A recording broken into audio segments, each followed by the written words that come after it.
शरीर स्वयं में एक जाल है। शरीरम च नमच्छिद्रम व्याधिग्रस्त कलेवरम औषधिम जाह्नवीतोयम वैद्यो नारायणो हरिः।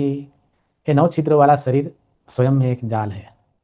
संसार को जाल नहीं कहते, क्योंकि संसार परमात्मा से कहीं खाली नहीं है। अगर हम इस संसार को ईश्वर में देखने लगे तो यह मुक्ति है।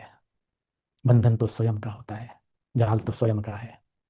कबीर साहब ने कहा है, खुद ही बुन लिया खुद ही फंस गया, खुद ही बुन लिया खुद ही फंस गया, अपने आप के जाल में। खुद ही बुन लिया खुद ही फंस गया अपने आप के जाल में। तो मनुष्य खुद बुनता है और खुद फंस जाता है। इसलिए हमें जाल का अनुभव ही नहीं करना है।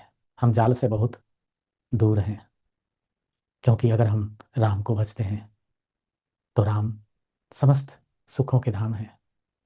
देखिए, भगवान राम के परम भक्त परम प्रिय हनुमान जी जाते हैं लंका में, और मकरी नाम की राक्षसी रोक देती है, सुरसा रोकती है रास्ते को। लेकिन हनुमान जी राम जी की कृपा से सबसे निपटते हुए अपने कार्य को सिद्ध कर लेते हैं। ऐसे ही जो भगवान के भक्त हैं, भगवान के आश्रित हैं, वो कभी भी किसी प्रकार के जाल में नहीं है, क्योंकि वो तो राम जी के जाल में है। राम जी की कृपा है उनके ऊपर। तो ये संसार जाल नहीं है बेटा, संसार सुखद है। मनुष्य अपने आप बुन लेता है जाल को, अपने आप उलझ जाता है, ठीक मकड़ी की तरह।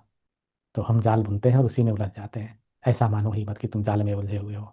तुम भगवान राम के प्रेम में उलझे हो, तुम भगवान के भक्ति में उलझे हुए हो, उनके प्रेम में उलझे हो, ज्ञान में उलझे हो, वैराग्य में उलझे हो।